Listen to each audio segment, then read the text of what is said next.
रोही कसूर बता दे तनी हमरो के समझा दे। हाँ हाँ हाँ हाँ का रोही कसूर बता दे तनी हमरो के समझा दे। रोहे 8 साल के बबुआ कौन गलती ओकर बता दे।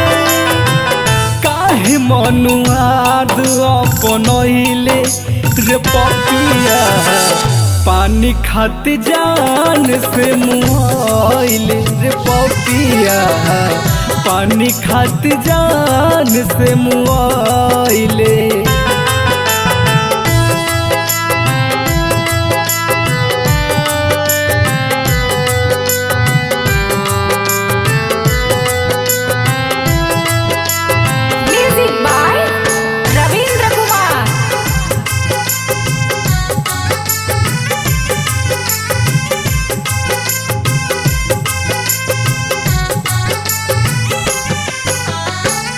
रहल दान नाही बुझलस कहानी मटकी के छुके उत कैलस नदानी।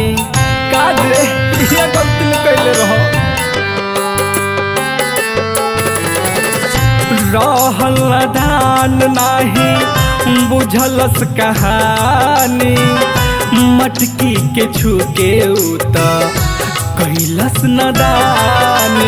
किसान पे आपन देखैले बल बालक पे अजमैले आइल न तरस तोरा के हाथ बचवा पे ते उठैले।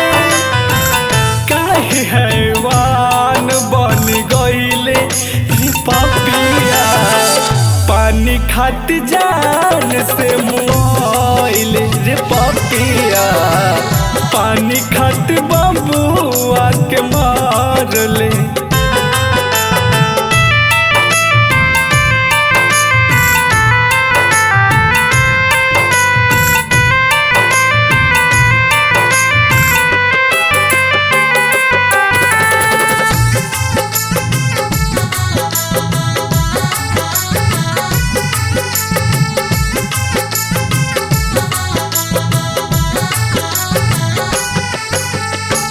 कहले कि हमने सब हाय रे हिंदू काहे छुआ छूत वाला लगा दिहल बिंदु।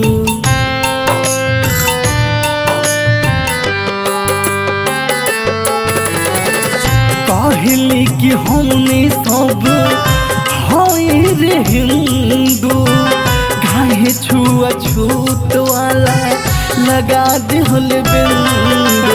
कसूर के काहे सतैले घरवा के चिराग बुझैले ते तो रहले ज्ञान के मूरत अज्ञान ते काहे बने गइले। काहे इंद्र बाबू के तड़पैले रे पपिया पानी खाती जान से मुआइले रे पपिया पानी खाती जान से मुआइले। बने गइले काहे इंद्र बाबू के तड़पैले रे पपिया पानी खाती जान से मुआइले रे पपिया पानी खाती जान से मुआइले।